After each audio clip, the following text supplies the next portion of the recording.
All right. So, just like always, we're going to be going through all three levels. We're going to be starting with, well, level one. Of course, that's going to be the first one we go over today. All right. So, hold on one second. There we go. All right. So, first one is level one. Level one, you guys are on the 17 laws, right? So, the 17 laws, you guys are on chapter 4 today.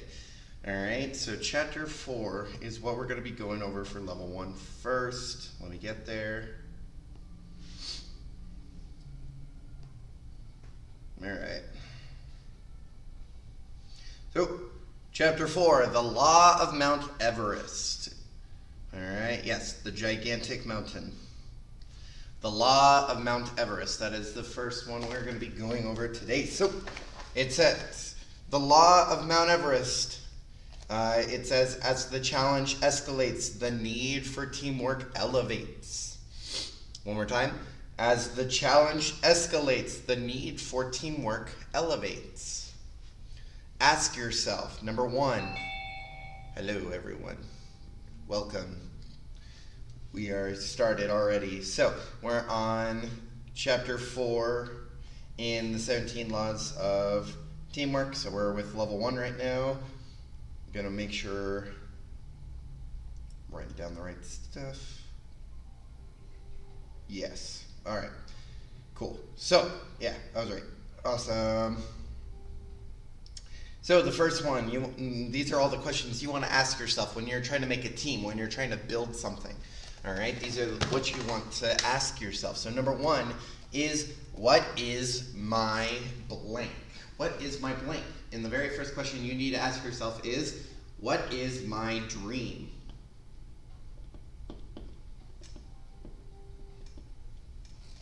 What is my dream? Well, this is what could be. So you want to ask yourself, what is my dream?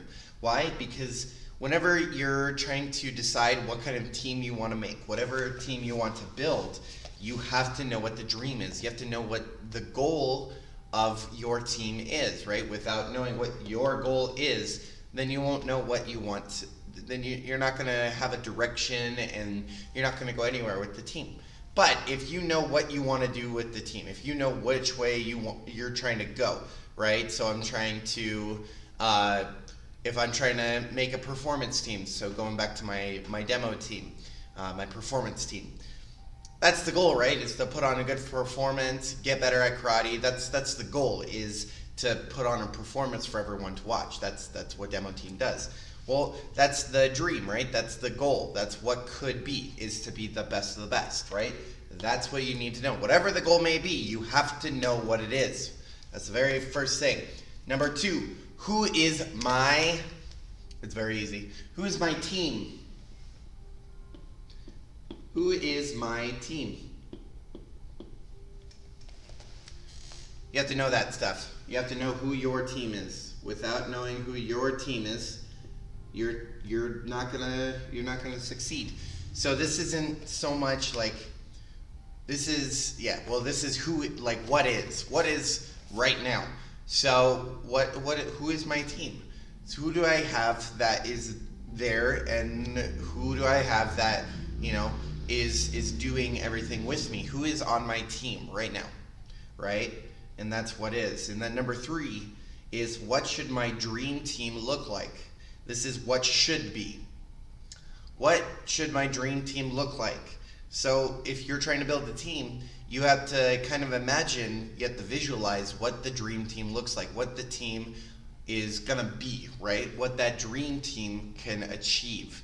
That's what you want to put on this stuff. You want to make sure that you are making your dream team the way you want it to be, the way you want to achieve things. So if you are, building, again, a black belt team, whatever that black belt team may be for, so a performance team, well, I need to make sure that everyone on my team can do a certain amount of things. I need to make sure my team is always being, very, very disciplined and very on top of everything they're doing. That way they can continue to grow, right? If they can't do those things, well, then there's going to be a problem, right? That then they're probably not going to grow as easily. All right, next one. It says, how to grow a team. How to grow a team. All right, so number one is develop team members. The word you need to write down is develop. Develop team members. You have to develop people. That's a V, not an L. Develop. Develop. Develop team members. Help individual team members grow. This one's important. If you're trying to grow a team, if you're trying to make that team better, well, you have to develop the team members. You can't just be like, here you go, and then expect them to get better. No, you have to develop them. You have to help them, grow them, make them better.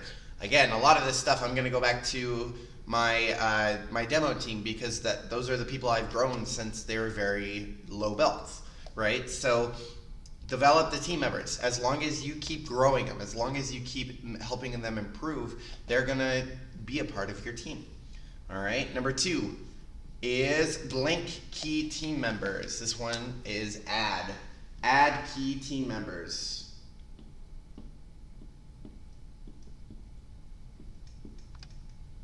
Well, I guess I don't need to write the second word, huh? Just the first one. Add key team members. Recruit key members with talent in an area. So if you're trying to build a team, you need to have people that are good in a certain area, right? Here at the karate school, I'm really good at sparring and I'm really good at leadership. Hi, that's why I'm doing all this stuff, right? I'm also really good at teaching basic. That's why I do it, right? So they recruited me to teach those areas. Mr. and Miss Mr. Churchma and Miss Ogle are really good at teaching forms and combinations. That's why they're teaching forms and combinations, right? So everyone has something that they're really good at, something that they know is their thing to do. And that's what they are put onto the team to do. That way they're growing and improving those specific areas. Wow. All right. So and that could go for anything. So another way I've been doing it is for demo team, I added on Miss Howitt. Miss Howitt has actually been to 2 national tournaments and placed in those tournaments, so she knows kind of what she's doing. So I wanted someone that knows about those kind of things to push my demo team even further, right? So that could be a key team member as well. Number 3, this one's fun. Blank the leadership. You want to change the leadership.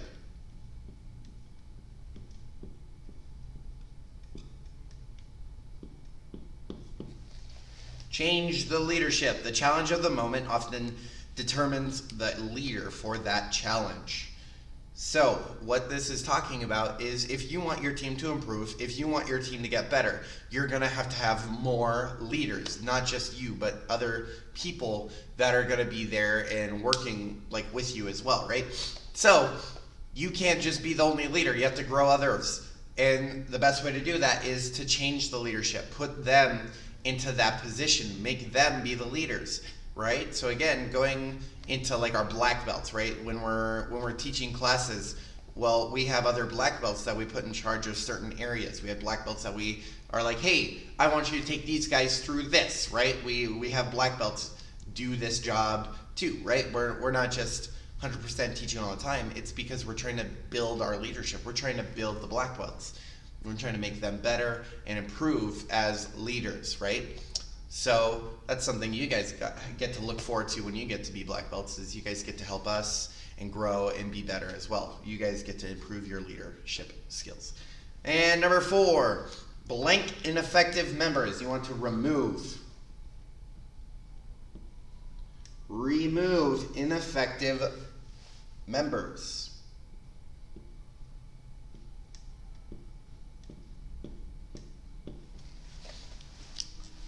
Remove ineffective members. Put team first and make changes for the greater good. This is very important. If someone is not doing what they're supposed to be doing, if someone's not working the way they are supposed to be, and they're not willing to grow, they're not willing to improve, they're not willing to get better, then they're just not a good fit for the team. And we need to open up space for people that are, right? So when you grow up and you have your own job, this is also very true. If you are not doing what you're supposed to be doing at a job, then you're going to get let go, and someone else is going to be brought in to where they can do the right thing. Kelly has a question. Uh, Oh, hold on. I muted you and unmuted.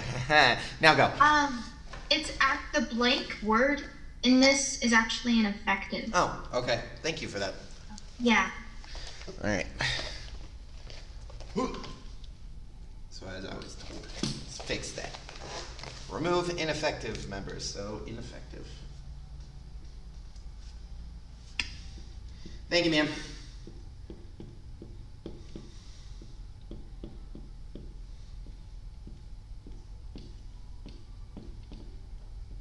Perfect. So that one's ineffective. Remove ineffective members. Yes, so again, you want to remove the people that aren't working well, the people that are not willing to grow, and bring in people that are willing to grow. That's how the team improves. Now, teamwork thought. The size of your dream should determine the size of your team.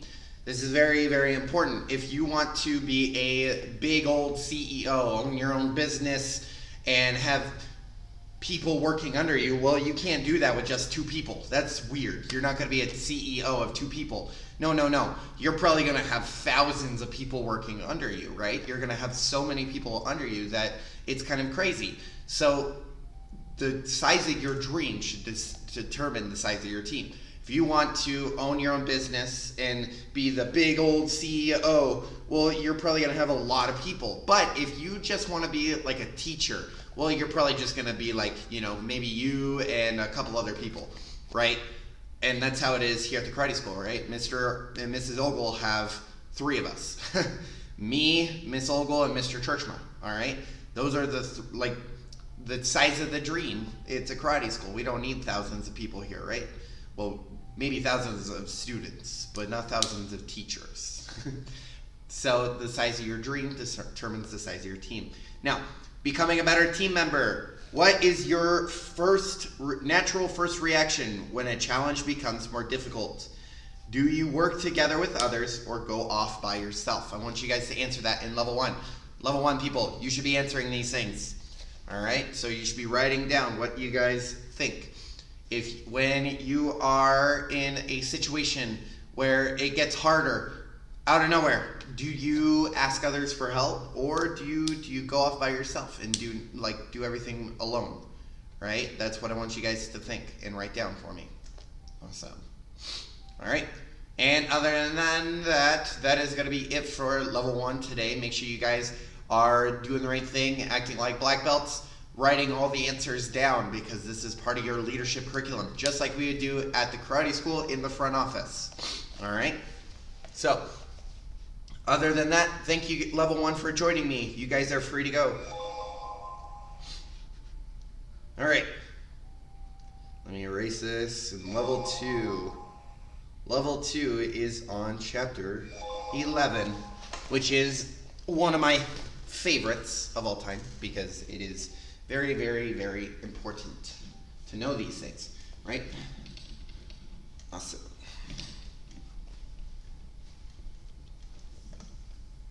All right, so we're on chapter 11 for level 2. It is the law of the inner circle. The law of the inner circle. Now, it says, a leader's potential is determined by those closest to him. A leader's potential is determined by those closest to him. Every leader's blank is determined by the people closest to him. This one is potential.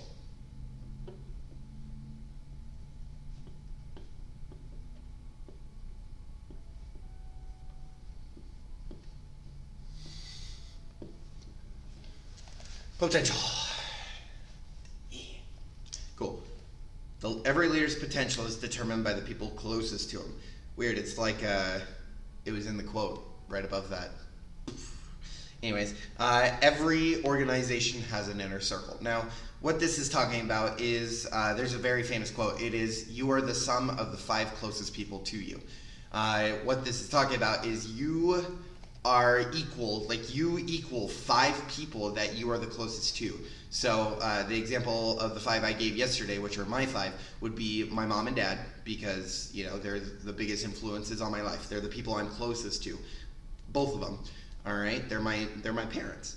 All right. After those two are my first instructor, and well, not my first instructor, my instructor, Master Galloway, and my mentor, Master French. Master Galloway, he's like the guy I idolize. He's the one I want to be as an instructor. He's everything that I kind of soaked in when I was growing up and learning from him.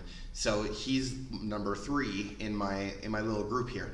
Master French, again, he's my mentor. He has taught me so many things in my martial arts career. Since from my first degree to my 4th degree, I have soaked in as much knowledge from him as possible. He is one of the reasons why I am still here. He's guided me in the path towards being a black belt, right? So that's number 4. And then number 5 would be like my best friend that I've known since I was 5 years old. He's a big influence on my life, and he gives really good advice and keeps me grounded when I need to be. All right, so you are some of the 5 closest people to you.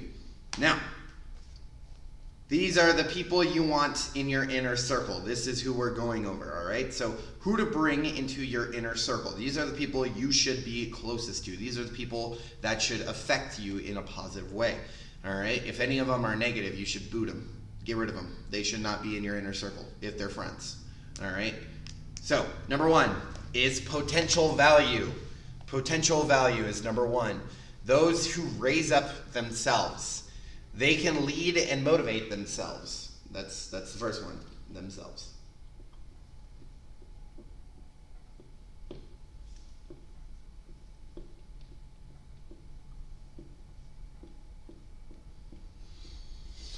Cool.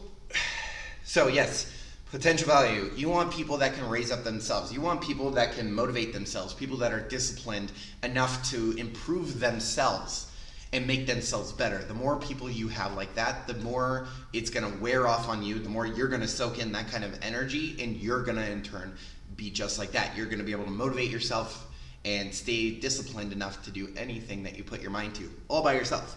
All right. Number 2 is positive value. Those who raise morale in the organization. They lift up blank and boost morale. This one is others. You want people that can lift up others.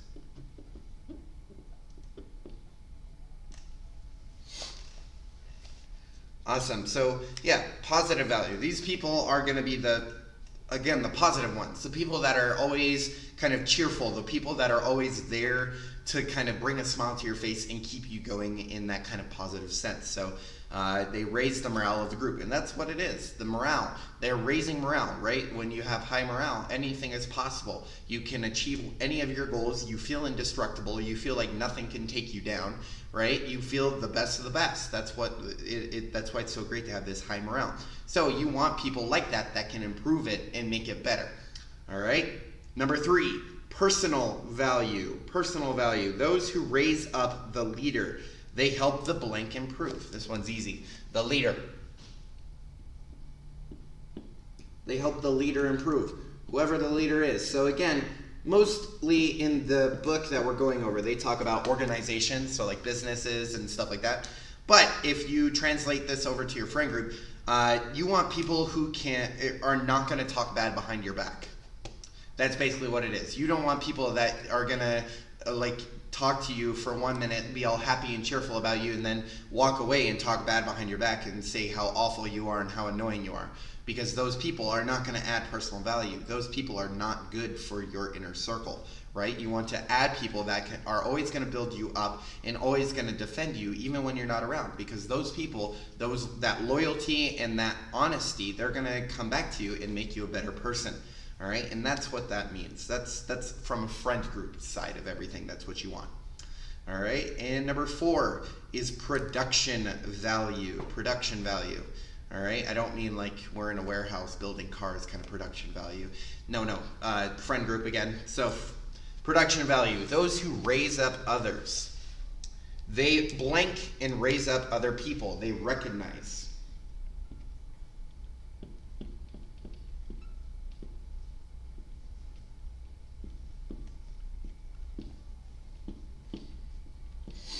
They recognize and raise up other people. So This one is when people are doing the right thing, you want to have people that like see that and they're like, oh man, that's so cool, or oh man, that's great that you're doing this. They see that you're improving, they see that you're growing, and they're gonna they also keep you motivated. They keep you wanting to do everything because it makes you feel good, right? You want people like that in your life, people that can build you up no matter what. Again, that's another great one because I got my, well, obviously my mom and dad because they're my biggest supporters, but I also got Master Galloway. You know, the very few times that I see him nowadays, every time I talk to him, he's always saying like how like awesome it is that I'm been growing and I'm improving, and you know that I'm becoming a better instructor, that kind of stuff. Like they're growing me, they're helping me keep myself going, right? And then number 5 is proven value. Proven value. Those who raise up people who raise up other people. I know, that's weird, right? But it makes sense. They bring up blank to continue the pattern. This one's leaders. So this one is more, again, more organizational. So like in a company or anything like that, you want people that are going to grow up the next leadership, right? So these would be people like us, the instructors, teachers at your schools, those kind of people, the people that are building up the next generation, the next people that are going to take over for them. That's what this one is. That's what the proven value is. You want people that are going to be able to raise other people to that same standard, raise people that are going to keep them accountable and continue the pattern of growth and improvement. The more that happens, the better it's going to be, right? That's what you want in your group, is that proven value. Now, last part of this, and then we'll go to level 3, application. Who are your inner circle members? Those who you turn for, those you turn to for support, advice, and help. The people that you look up to, the people that you kind of want in that inner circle of helping you grow and improve. All right, that's what I want you to write down there. You're going to write those down and jot them down on that page. Make sure they're good people. You don't want people that are going to make you a worse person. All right. And with that, level 2, that is going to be it for today. Thank you so much for joining me. Have a great afternoon. You guys rock. And now we're gonna shove on over to level 3, and we're gonna do our incredibly effective teaching technique number 4. All right, because that's what we're on. Incredibly effective teaching technique number 4, which is establish the habit of positive pre-framing. Establish the habit of positive pre-framing. This one is by far one of the most important rules when you're trying to teach or improve other people, right? You want to make sure that, you want to make sure that you have these abilities, all right? You want to be able to positive pre-frame. So it says, whether you know it or not, we are all unconsciously pre-framing everything we teach. Trust me, I did it before we started this without even thinking about it, all right? Well, I thought about it after the fact, but you want to make sure you're always positive pre-framing. That way people know what you want them to think, all right? And that's exactly what it is, all right? Positive pre-framing is giving the student a blank before they get a chance to make their own. This first word is viewpoint. Viewpoint. You want to give them a positive viewpoint before you get started. All right? Positive pre-framing is giving the student a viewpoint before they get the chance to make their own, because you want to make it positive. You don't want them to look at something and be like, oh man, this is going to be so hard. All right? All right, next part. It says positive pre-framing can influence students to be open and blank about learning something that can be challenging or even scary. This is enthusiastic, a very long word.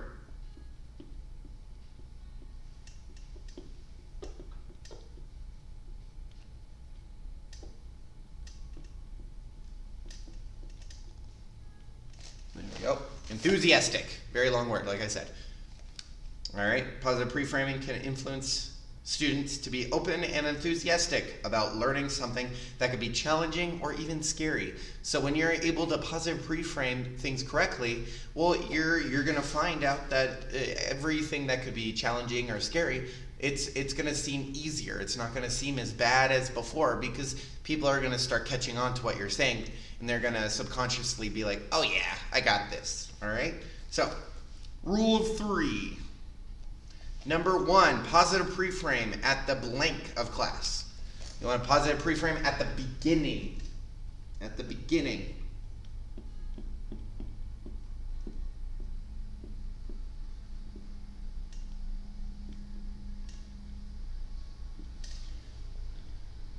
Positive pre-frame at the beginning of class. This is very important. You want to make sure that you start class with a positive pre-frame, right? So my example for you guys, for the ones at the beginning of the class, ready? You probably have heard us say these things a lot. All right, class, today we're going to be so focused and on top of everything. That's a pre-frame. That's a positive pre-frame. Another one is, oh man, we're going to have such a fun class today. That's a positive pre-frame. All right, we're telling you guys what is going to be happening today in very short amount of words. Today's class is going to be fun. That's going to put your brain into, yeah, today's going to be awesome. All right, and it's the same thing with like when we shake your hand and we're like, how are you today? You know, how are you? And you say, great, fantastic, amazing, supercalifragilisticexpialidocious, everything in between, right? Every time we do things like that, that is you setting your mind, you're pre-framing your mind to think that today's going to be great, today's going to be amazing, right? That's what this is all about. Number 2, positive. Wow, I went from being able to talk really fast and saying very long words to not being able to say positive. That's fun. All right, positive pre-frame everything blank. You want to positive pre-frame everything that is being taught. All right, TAUGHD. Positive pre-frame everything taught. So again, it doesn't matter what it is. I can go from the most simple thing of a front kick being like, oh man, this is going to be one of the best kicks you ever do. It's going to be one of the most important kicks we ever do, right? That's positive pre-framing. Or I could be talking about, Chung Mu, what you guys are learning right now. Man, this is the form that I got first place in all the tournaments. That's a positive pre-frame. It's like, oh man, I better pay attention because that this form, I could be doing amazing in tournaments, right? The more you think like things like that, the more you positive pre-frame things that are being taught, the easier it is for people to do it. Another way of doing that is I had, I'll put that one on the next one. All right, so number 3 is the reframe after. To effectively blank everything in their mind. This is solidify.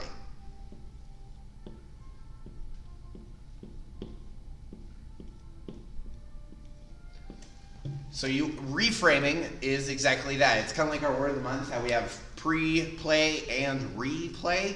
It's the same thing here.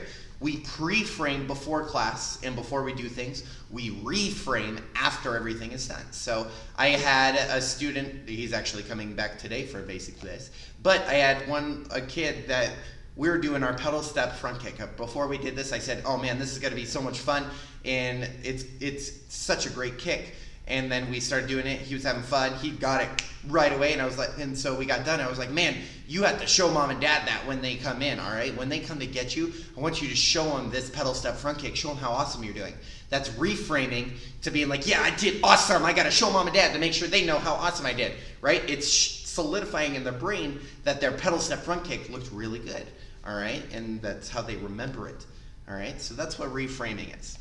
Now, always take time to positive pre-frame, because you will start to see more blank, involvement, enthusiasm, and better retention. So this word is enjoyment. Enjoyment.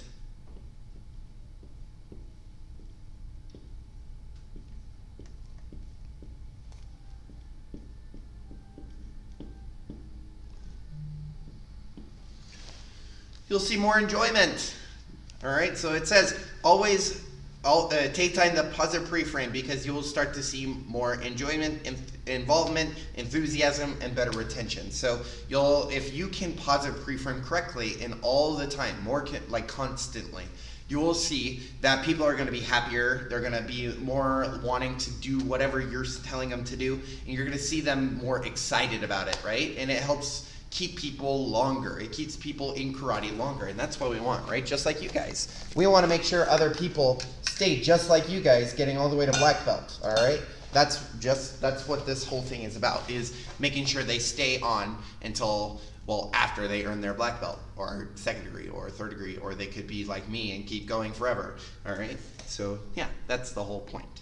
All right, and now, your leadership thoughts. So what I want you guys to think about, these are the at the bottom of the page where you guys think about it, write it down, make sure it's not just one word, please. All right, what is the difference between positive and negative pre-framing? What do you guys think the difference is? Write that down for me, all right? What do you think the difference between positive and negative pre-framing is?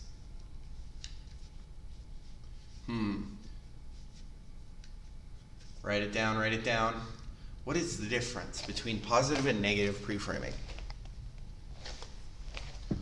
I'll give you my one example so you guys can kind of think about it easier. All right, so positive pre-framing. We've been talking about that all the last 10-ish minutes, right? It's anything to get their mindset into a good place. So, oh man, this is going to be such a fun class. That's a positive pre-frame. Negative pre-framing would be things like, this is going to be so hard. All right, this is going to be the hardest thing you ever do. You're going to have such a hard time learning this. Those are negative pre-frames. That puts your mind into thinking, man, this is going to be hard. Oh man, I don't know if I can do this, right? That's negative pre-framing. And we don't ever want to do that, all right? So that's my two examples for you guys. Other than that, that's going to be everything for today, all right? So thank you guys for joining me. Make sure you guys are online for classes. If you have not yet, I'll see you guys tonight. Bye.